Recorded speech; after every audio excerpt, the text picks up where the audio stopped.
സഭാപ്രസംഗി 11-1 നിന്റെ അപ്പത്തെ വെള്ളത്തിന്മേലെറിയുക, ഏറിയ നാൾ കഴിഞ്ഞിട്ട് നിനക്കത് കിട്ടും. എളിയവനോട് കൃപ കാട്ടുന്നവൻ യഹോവയ്ക്ക് വായ്പ കൊടുക്കുന്നു. അവൻ ചെയ്ത നന്മയ്ക്ക് അവൻ പകരം കൊടുക്കും.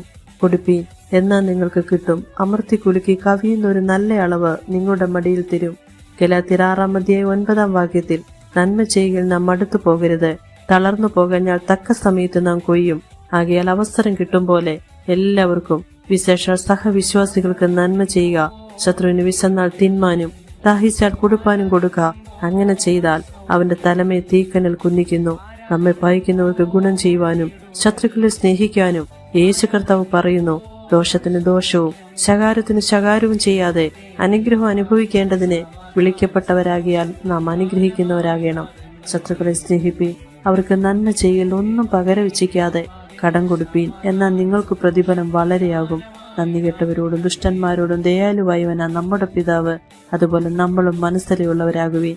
അത്യുന്നതന്റെ മക്കളാകുവാൻ നാം ഓരോരുത്തരെയും സഹായിക്കുമാറാകട്ടെ. നാം ദൈവനാമത്തിൽ മറ്റുള്ളവർക്ക് നന്മ ചെയ്യുമ്പോൾ അത് വലിയൊരു അനുഗ്രഹമായി സഹായമായി നമ്മളിലേക്ക് വരും. ഒന്നും നഷ്ടമാകില്ല, ഫലപ്രദമായി നമ്മൾ വരുവാനിടയാകും. സഹജീവികളോട് മനസ്സലിവ് കാണിക്കുക. നമ്മൾക്ക് ലഭിച്ച രക്ഷ, ദൈവിക സന്തോഷങ്ങള്, അനുഗ്രഹങ്ങള് മറ്റുള്ളവരിലേക്ക് പകരപ്പെടാൻ ഏവരെയും സഹായിക്കുമാറാകട്ടെ. ആമേൻ.